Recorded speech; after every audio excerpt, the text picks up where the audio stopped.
think there's reasons as to why you might want to consider recruiting. You think of the things that, that it's a different way that you can help people, right? That's one of the things that I think about is, I can sit down with somebody as a client, whether, let's say that's Ryan, right? I don't think we know each other, Ryan, but I'll use you as an example, that I could sit down with Ryan and help him as a client, and maybe he can put away a couple $100 a month. Maybe he could put away $1,000 a month.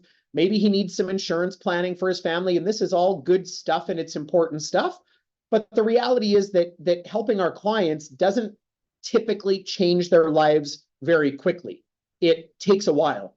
But through this opportunity, people can change their lives pretty quickly. And I was going to share an example with you. I actually remembered today. I've been thinking about doing this for a long time, and I actually remembered to do this today. So I've been here for 21 years, 21 and a half years now, I guess, to be exact. And when I got started with the company, I was excited to save and invest for the future, get into a better financial place. And I told my WFG agent that I could save $400 a month. Now, $400 a month was a major stretch at that point. I probably shouldn't have said that I could save $400 a month, but I did. I was excited. I got caught up in the moment. Now, if you can picture this for a second, let's say that I became a client, but I did not get recruited to the company. Assuming that nothing else changed, here's where I would be, okay? $400 a month. Doesn't matter. We can put RSP, TFSA, doesn't matter. Part of it was into a universal life policy, and that's okay. But just for these purposes, let's see, $400 a month for 21 years at an 8% rate of return, there's what it equals. $250,000, $252,000. So let's say that the person that recruited me to this company 21 years ago either forgot to tell me about the opportunity, or he was nervous to tell me about the opportunity, or he just didn't for whatever reason.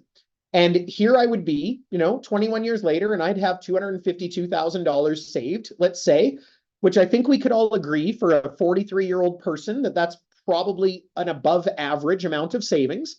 And my family would be in a good spot. I'd have $250,000 saved. I'd have insurance, but that would not have completely, in a 180 sort of way, it would not have completely changed my life if I only became a client and I didn't come on board in the business. So maybe if you're nervous to mention the opportunity to somebody, maybe think about my example a little bit and think, what if Rial didn't talk to Greg about this opportunity? Not only would more than likely you guys wouldn't be here, but think of how different my life would be as well.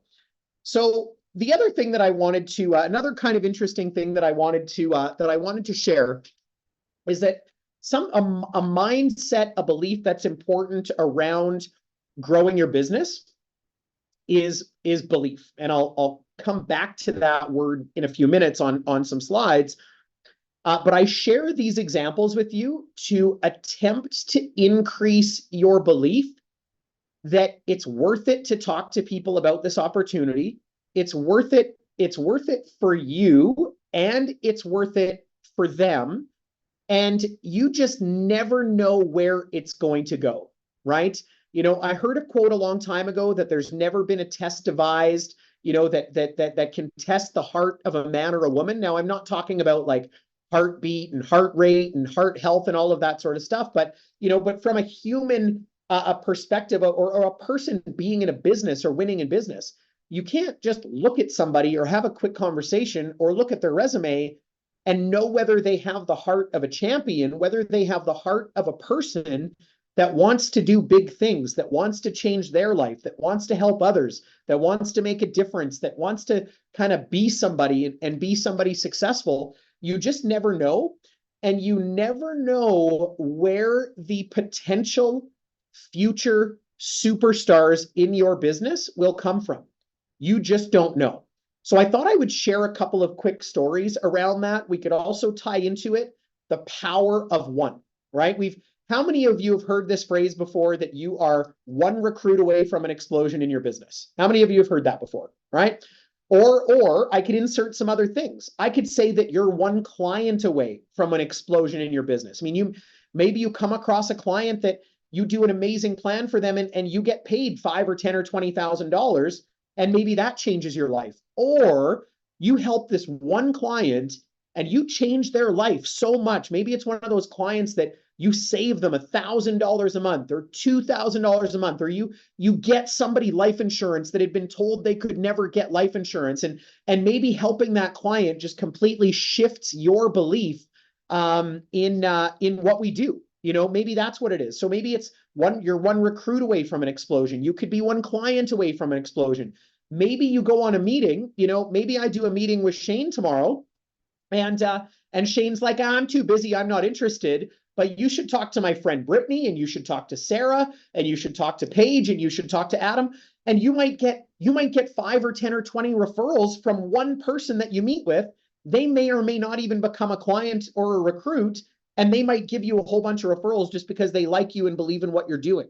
So the power of one is something that's just so important to maintain that belief.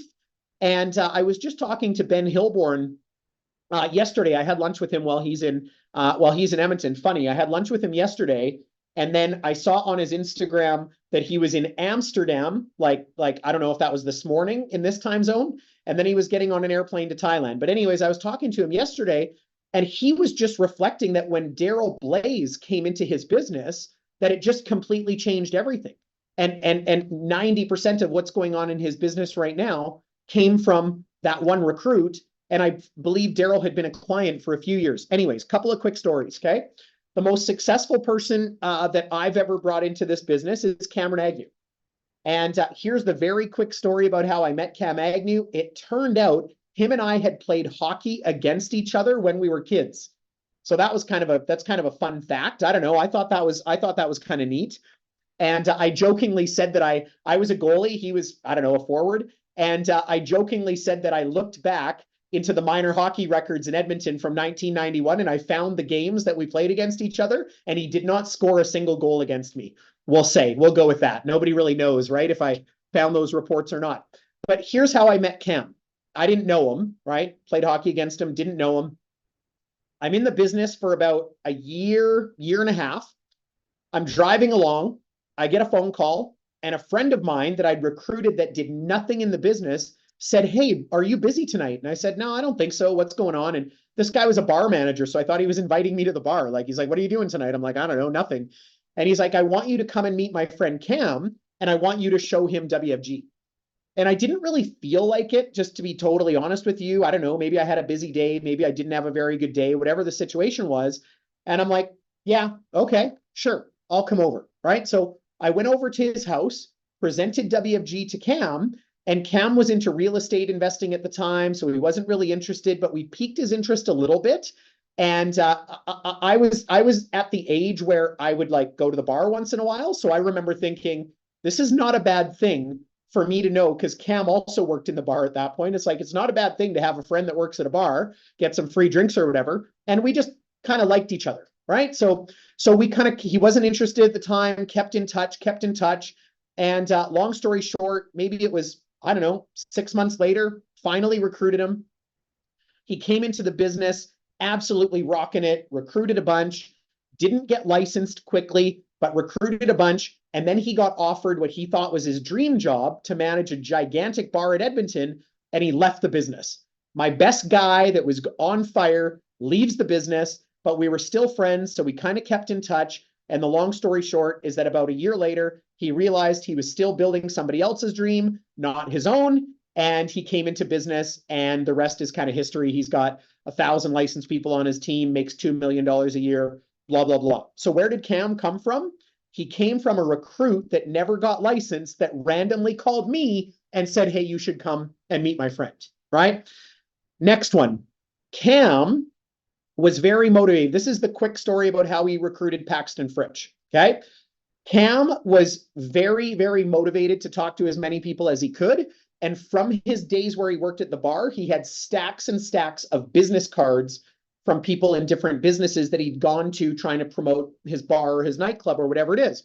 So he calls this guy's business card, and he's like, hey, I met you before. I met you in your store. And hey, I'm, expanding my business. Want to ask you if you keep your options open. And the way the story goes is something like the guy's like, I haven't met you before. And Cam's like, yeah, we've met. And Cam's like, no, like we've met before. And the guy's like, no, we haven't met. I would remember you. And Cam's like, well, nonetheless, do you keep your options open to different businesses? The guy's like, sure. His name was Colin. Cam went and met with Colin, recruited Colin. Turns out that Colin's business partner was Paxton. Paxton was a City of Edmonton police officer. He was business partners with this other guy in a bunch of Fabutan stores. We thought Colin was going to be the WFG rock star because he was kind of outgoing and bubbly and personable and all this sort of stuff. Paxton was an undercover police officer. He wasn't necessarily warm and fuzzy type of person to talk to. And then long story short is that Colin quit the business. Paxton became a superstar. Paxton's got 500 licensed agents on his team, makes $1.5 million a year. And that came from Cam calling a business card and not even talking to the person he thought it was and saying, well, do you keep your options open? Let's get together anyways. And then that guy quit anyways. So there's another one. Bernardo Infante, I believe they were clients of Cam's for like 5 years before they came into the business. The Infantes had moved to Fort McMurray. And so Cam referred them to Zayal. So Zayal did Bernardo's initial training at the very, very beginning. And then Bernardo moved back in. So I don't know kind of all the details there. Then I'll just tell one more story before I get into some slides. Anybody ever heard of a guy named Jay White before? Right? How about a guy named Jay White, right? One of my best friends. And obviously Jay's doing this class after, he's coming on after me. So Rial Michaud, he's the guy that business. This would have been 16, 17 ago. Rial walks into my office one day and he goes, hey, I met a sharp guy in the curling world, a guy, and he wants to come and talk about WFG, and I think you're the best person to talk to him and work with him. Rial was kind of phasing out of training people, and so Rial said, basically, I'm going to introduce you to this guy, and you take it away from here. So that guy's name is Ted, and Ted's still a great friend of mine today. He's an awesome guy. So I meet with Ted. Ted comes into the business. Ted gets licensed. We go and we help maybe 5 clients.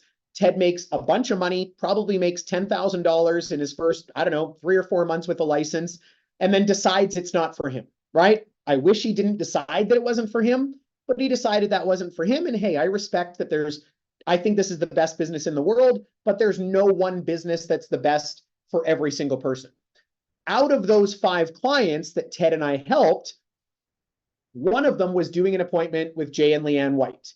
And if I remember correctly, that appointment rescheduled 2 or 3 times. Jay can fill that in after, not that that's a super important detail, but I believe that appointment rescheduled 2 or 3 times. We went and sat down with Jay and Leanne, and I know that Jay is 100% okay with me saying this, but we did a full meal deal plan for Jay and Leanne. They needed everything, and it was really, really, really beneficial to them. Doing investments, doing insurance, saving money, all of this kind of stuff. Bring up the opportunity with Jay, but Jay loved his career at the time. He'd been promised, like ownership in the company and all of this sort of thing. And he just wasn't interested at the time, right? But I remember thinking, if Jay did this, he has sales skills, he has management skills, he has a great work ethic. He's, at the time, again, I would not be saying this if I didn't think Jay was okay with it. But I feel like back in 2007, Jay was making like 140, 150,000. Like he was making major bank when you think about that being 15 years ago. But I remember thinking this guy would be awesome at this if it were, if he would actually take a serious look at it. So I dripped on him for probably approximately 3 or 4 years, something like that. I'd interact, I'd talk to him once or twice a year, and I would say something to Jay along the lines of, hey, Jay, I totally respect that you're doing really well. Pardon me. I totally respect that you're doing really well in your career right now. And, I understand that, you're not really looking for anything different, but I think you would be awesome at this. You've got the sales skills, you've got this, you've got that. And all I'm looking for is just promise me that if you get tired of doing what you're doing, that you'll talk to me first. And I don't think I'm exaggerating when I tell you that I probably said that to Jay 4 or 5 times over the course of probably 3 years. Absolutely, I could say that one more time, Jared. And keep in mind, obviously you got to personalize things when you're talking to people, but I just knew that Jay liked what he was doing. And I mean, he was crushing it. He was making 150K, which is probably the equivalent of somebody making 300 grand a year right now in today's dollars. And so I said to Jay, I said, hey man, I said, I know you're doing really, really well, at your company right now. I totally respect that. I just want to mention to you that I think you would be awesome at my business. You've got the people skills, you've got the sales skills, you got the work ethic, but I understand that you're not really looking for anything right now. But I just want you to promise to me that if you ever get tired of doing what you're doing, or you do start looking at other things, that you'll talk to me first. And then you know what the funny thing is, and it was a good excuse to keep in touch with him because he was my client. It was a great excuse. And I said that to him, and it became kind of a running joke. If I'm like, hey, Jay, you know what I'm going to remind you? I think you'd be awesome at this business. I respect what you're doing. I know you're doing awesome, but you'd be great at what I do. If you ever think about doing anything else, I want you to promise me you'll talk to me first. And it just became kind of a joke. And then guess what? Guess what? One day he called me and he said, I think it's time that I need to talk to you about your business. And he called me and he recruited himself. And what a life-changing conversation for both of us. Okay. I'm going to go into some slides here. Okay, perfect. Here's what I want to talk about. Let's see, can I make this prettier for all of you from current slide? Okay. Can I get a thumbs up from you, Mario de Gagne, if your screen says, why do you want to recruit? Perfect. Thank you. Okay. So this does tie into the whole idea of, why do you want to do this business, right? Why do you want to win? Why do you want to be with WFG?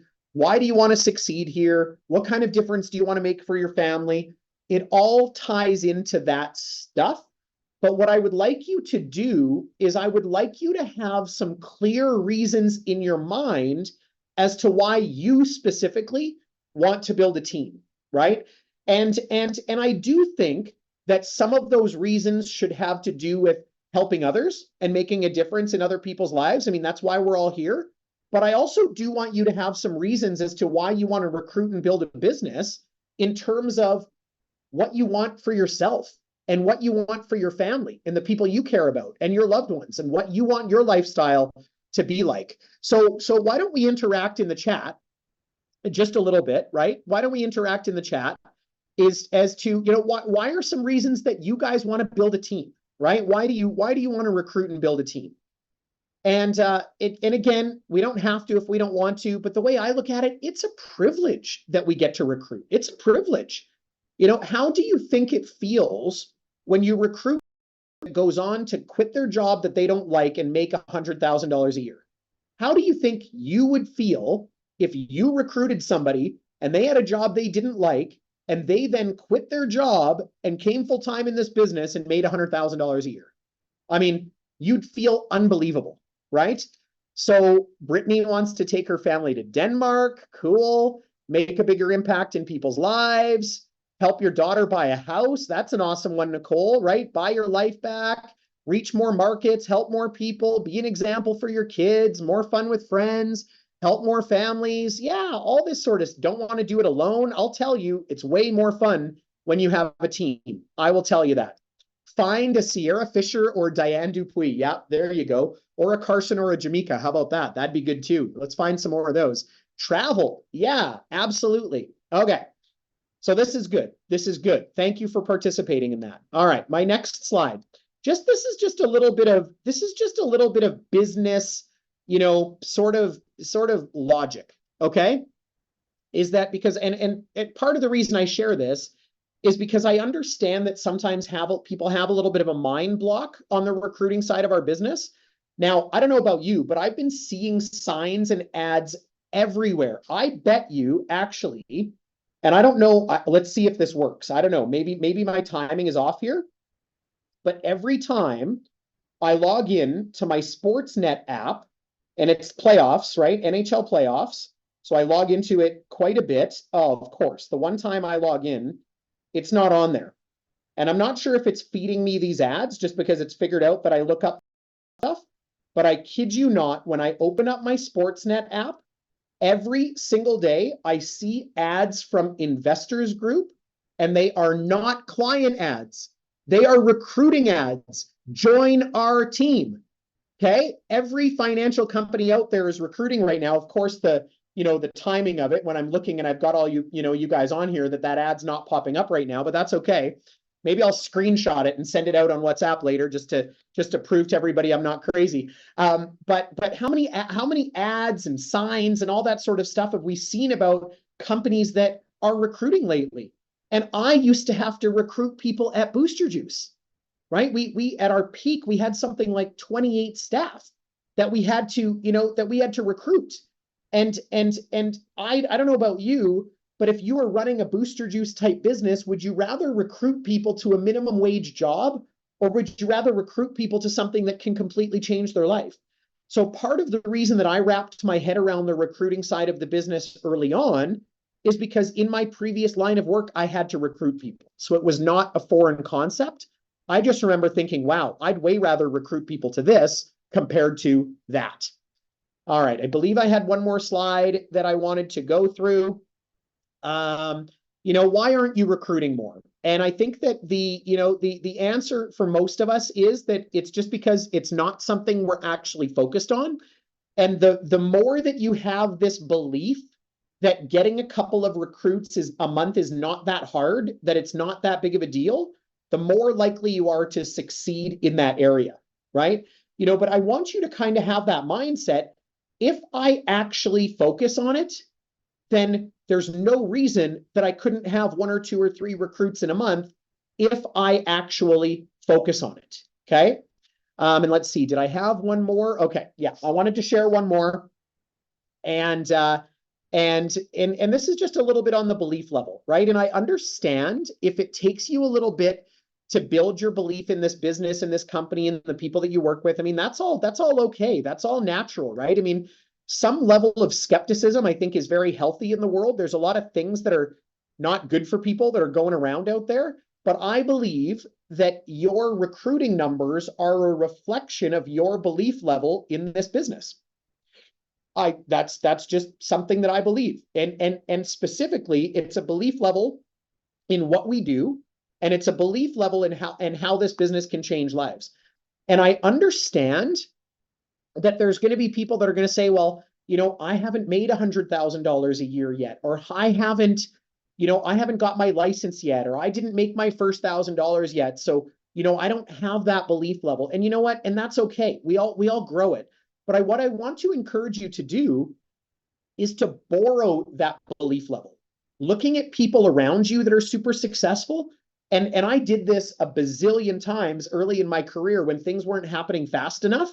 And I looked around, and this is back when the only WFG that I knew was a tiny office on 50th Street, and there was maybe 20 or 30 people that showed up for that BPM sort of training night, and that's all it was.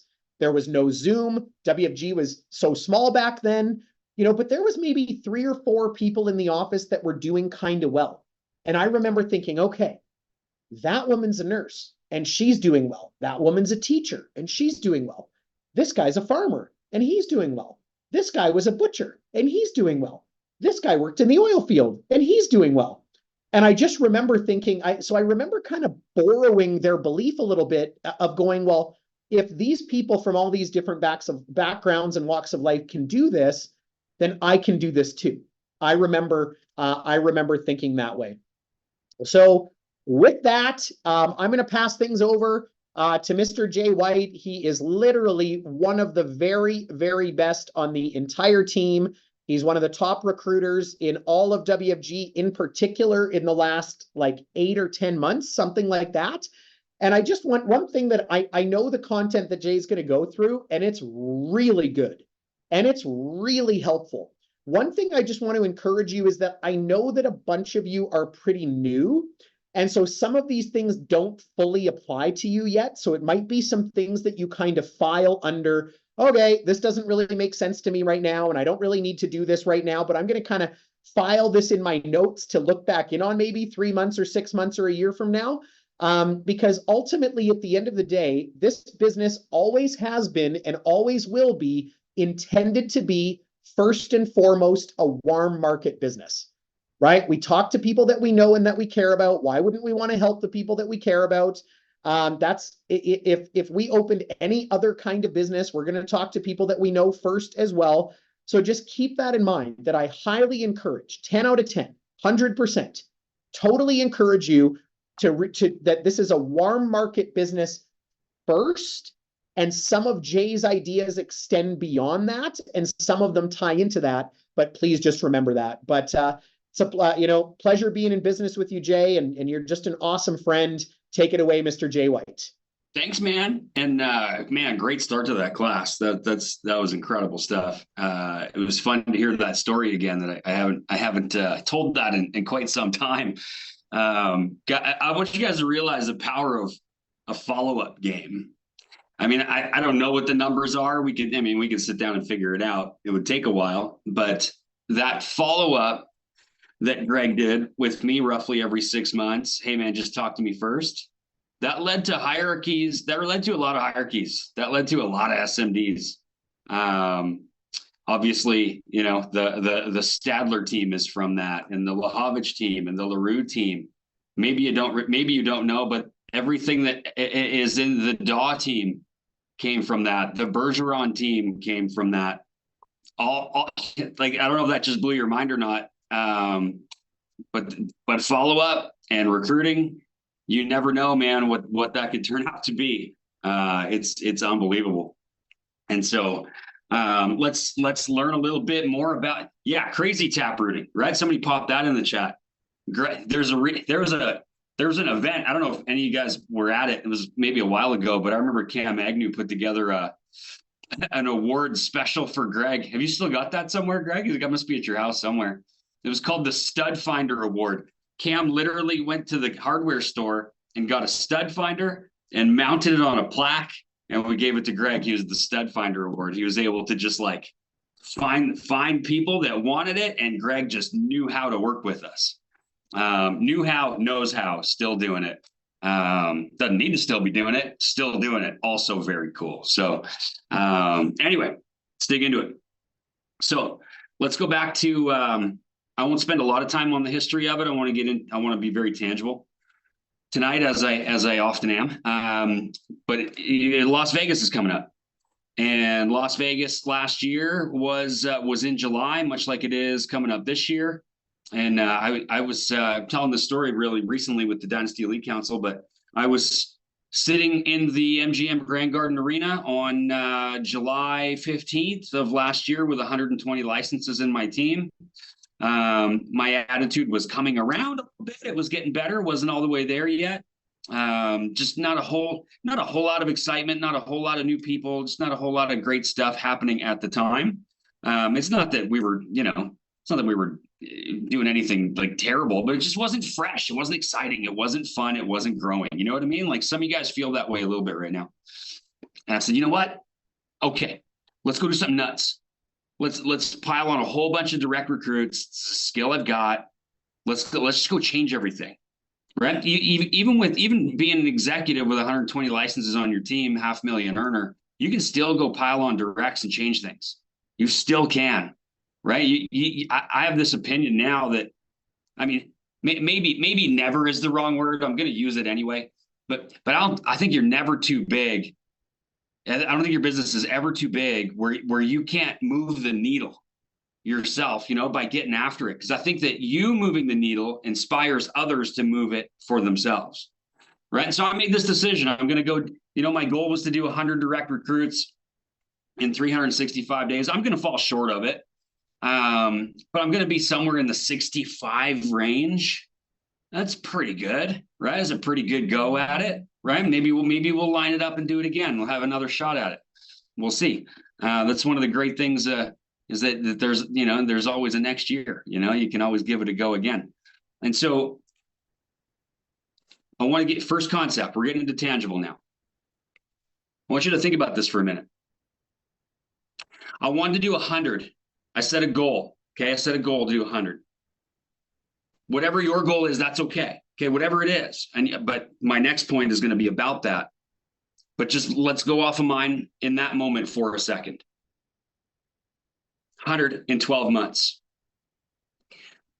Up until that point, the most recruits I'd ever put up on the board, personal, in 1 month was 7.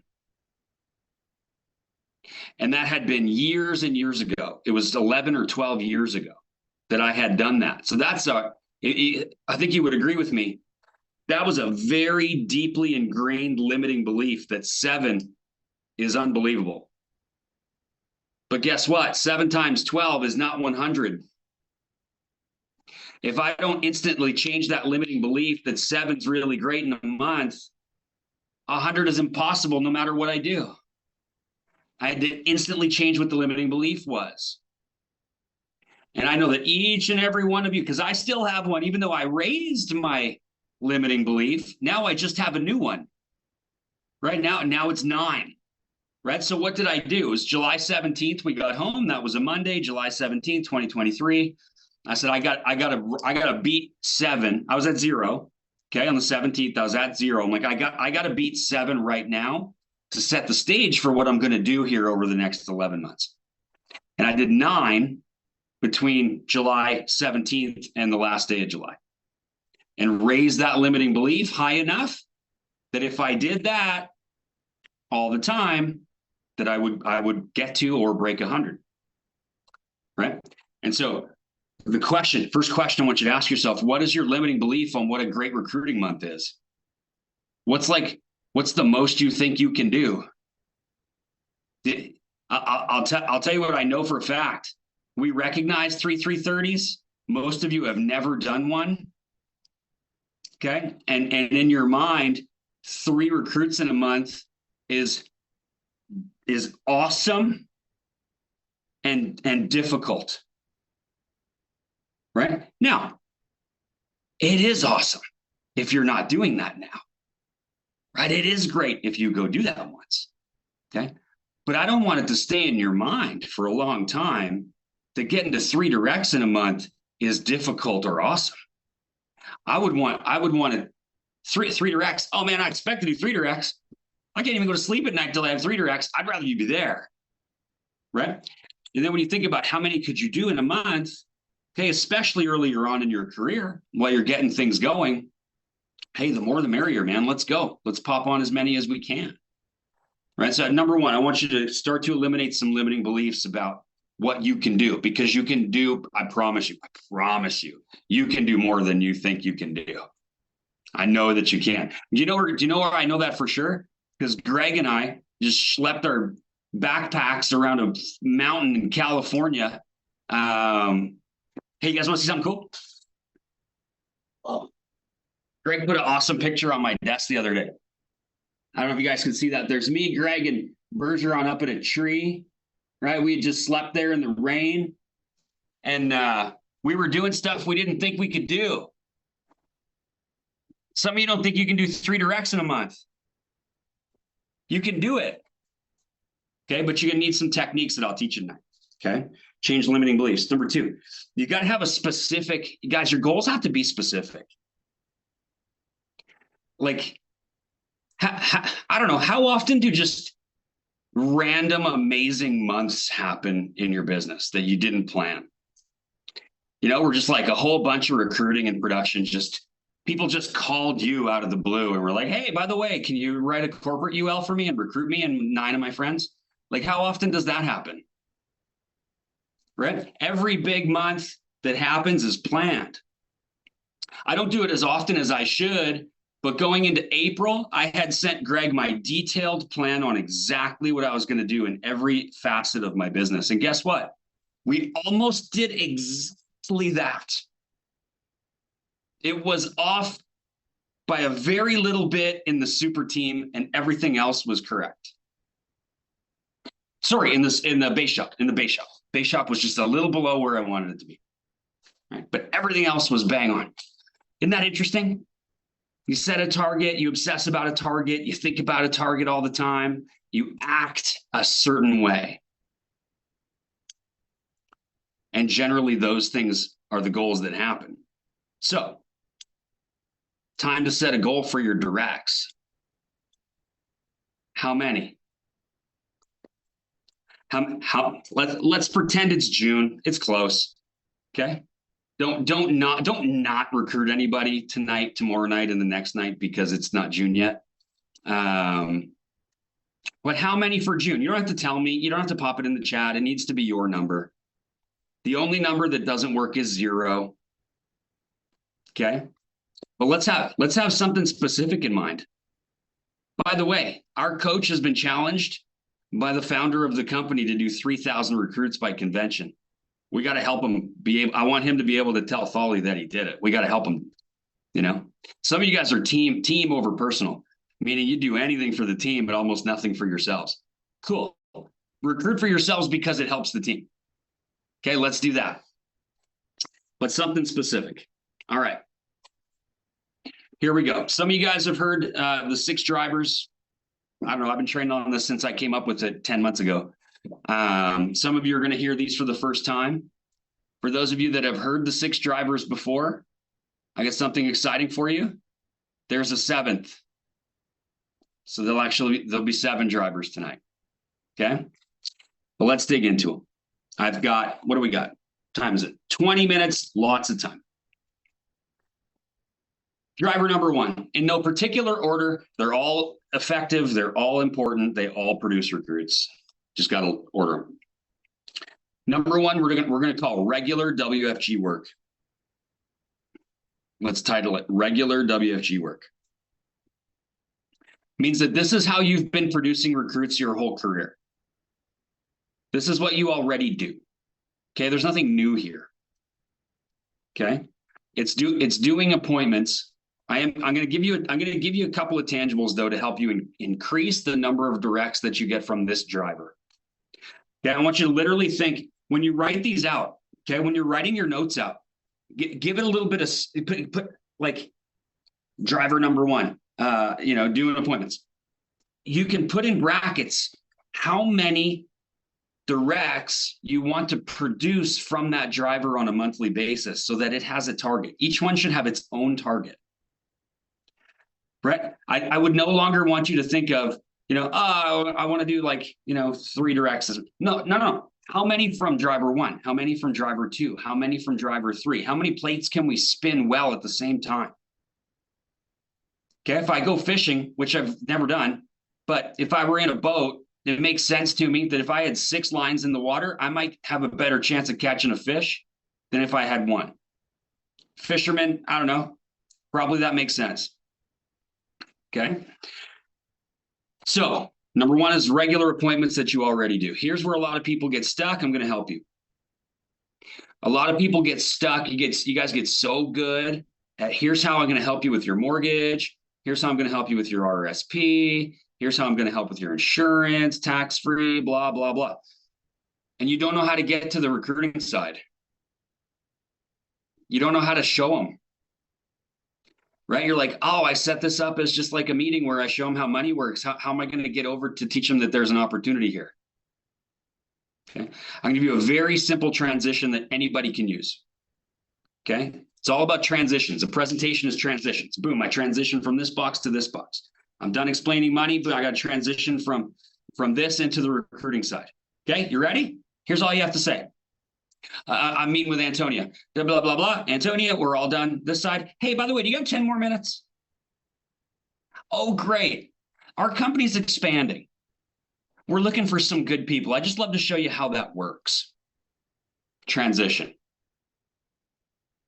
That's all you got to say. Hey, have you got 10 more minutes?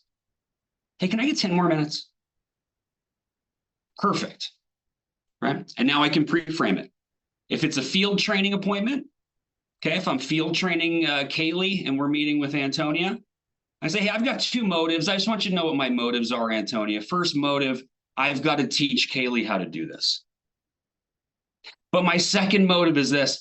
If I don't show you how this works, and maybe it was for you, if I don't show you, we never find out. Okay. I've got permission. I've got time. I've stated my motives.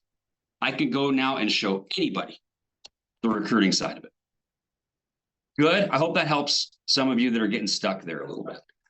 The second way that you get more directs out of that driver is to do more appointments. If I'm not doing any appointments, I'm not producing anything from anything. Okay, got to do more appointments. Like, honestly, I could have just hopped on here and told you to do more appointments and everything would have got better anyway.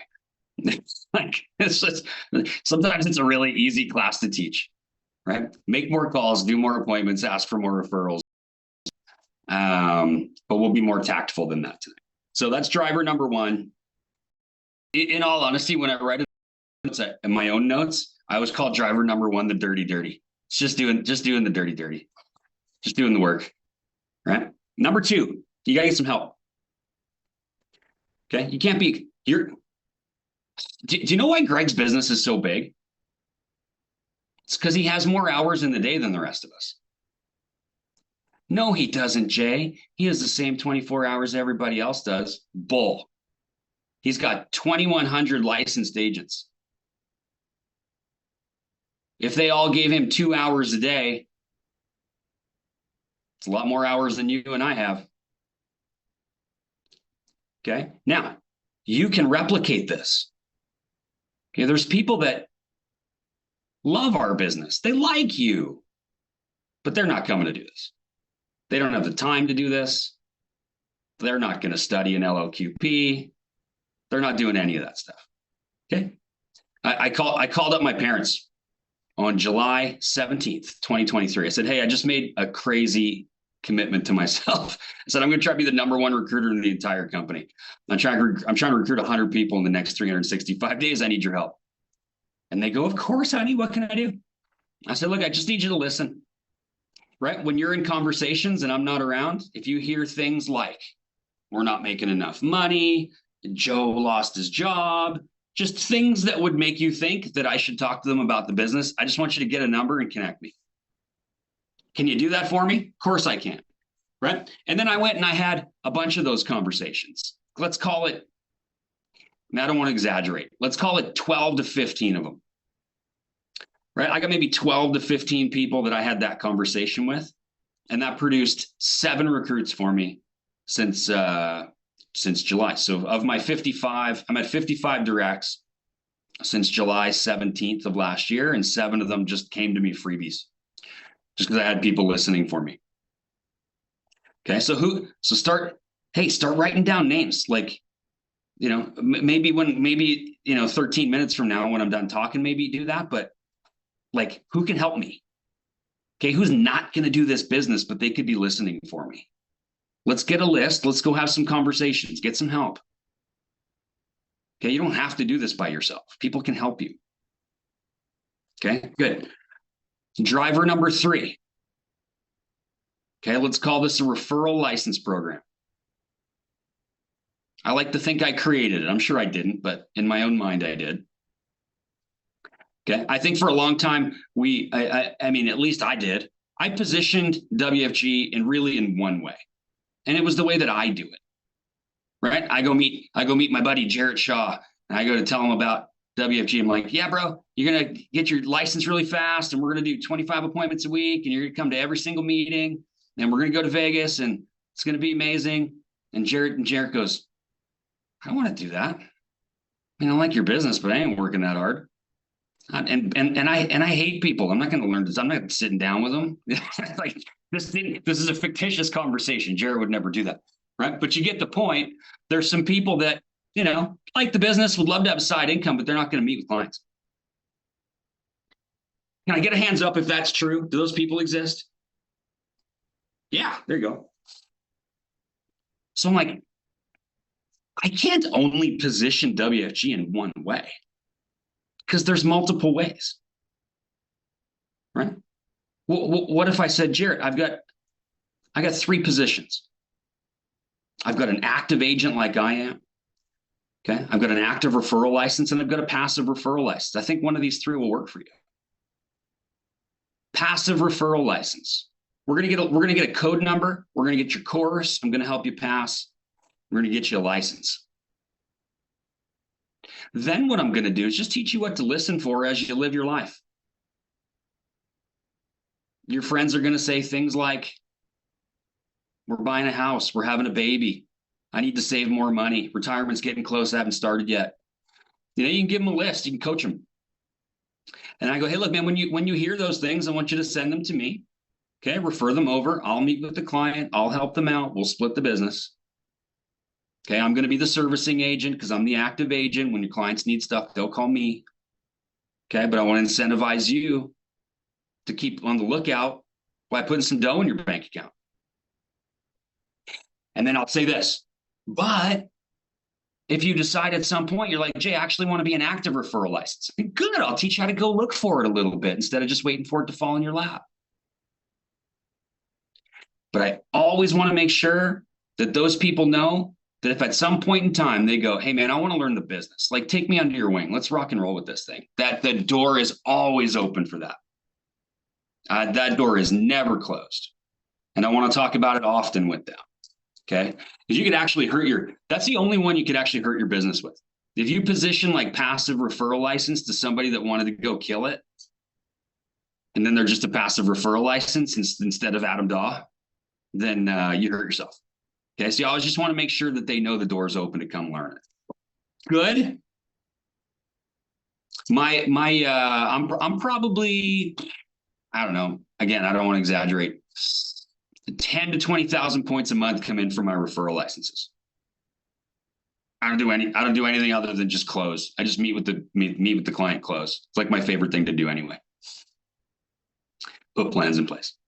Number 4. Yep. You're gonna need to find. I'm gonna give you some suggestions, but I'm not the one to teach you how to get recruits from social media. But it's obviously a driver. Okay, obviously. What I've learned from being in classes with Lena Stadler and and chatting with Melissa Hala, and there's all kinds of you guys that are good. Okay, some of you are great. You're all better than I am, I'm willing to say. Except some of you dudes that are actually older than me. I might be better than some of you guys at the old social media stuff, but anyway. I'll tell you what I do, because I do produce some recruits from recruiting from social media. I try to make sure that I've got, lots of good fan. All my stuff's positive. Pretty much anything I put out there is going to be positive. I want to try to add some value once in a while on the financial side. And I also want to post stuff so that they know I'm a real human, because inevitably when I prospect somebody, they're jumping on Instagram to make sure I'm real. Okay. So I always want to, that's about the extent of what I can teach you. Honestly, it's a real driver. It works. Learn about it from somebody else. So let's move on from there. Number 5 is incredibly effective. Incredibly effective. I call it blasts. Okay. More specifically, recruiting referral blasts. You want to know how Reese Hurley put up like 49 recruits in 1 month? He didn't do that much, but it was like 17, something insane. It was blasts, right? It was like his version of blasts. You better believe I grabbed him by the shoulder one night. I said, you need to come down to my office, teach me what you just did. He gave me an incredible script that's helped. Thanks for that. So blasts, what is that? It's generating a bunch of activity quickly. Here's how I do it personally. I'm a 100 square sheet guy. I just get a piece of paper, lines across, lines up. I got 100 squares on there. Okay. And I'm going to put a check mark in every time I send out my copy paste script that I create that day. Right. So it's very simple. It's always going to be something from high impact, maybe tweaked a little bit. Hey, our company's expanding. We're looking for a couple looking for 2-3 good people this month. Hey, who do you know that might look at something part-time if the money and the hours were right? Copy, paste, check, copy, paste, check, copy, paste, check. And I'm typically doing either a 100 blast or a 200 blast, right? The last time let me tell you how effective this is. I do realize I'm running out of time and I have to go faster. I remember being about 45 days out from when the end of Las Vegas recognition, from when it ended, right? And I knew I had this really, one thing that was very important to me. My little girl, my 7-year-old, she wanted to come to Vegas with us this year, and she is. But I wanted to make sure I had a chance to take her across the stage at least once. The only thing I could control was directs, right? I can't go put up by myself 2 million extra points and, cross the stage for super base points. But, but I could control directs. And so I had this number, and if 44 got you across the stage last year, I'm like, I got to get to 50 by this certain date. I had 45 days to go, and I was 15 behind, and I was like down in the dumps about it. And my wife goes, go do a blast tomorrow. Driver number 5, let's go. I'm like, yes. Okay, boom, let's go. And I got to 40 on my blast. And I was so busy from the activity that it created that I didn't get past 40, and I banged out those last 15 recruits ahead of time. So blasts really work. Generate motion creates motion, right? You just like, let's drum up a bunch of stuff right now and get after it.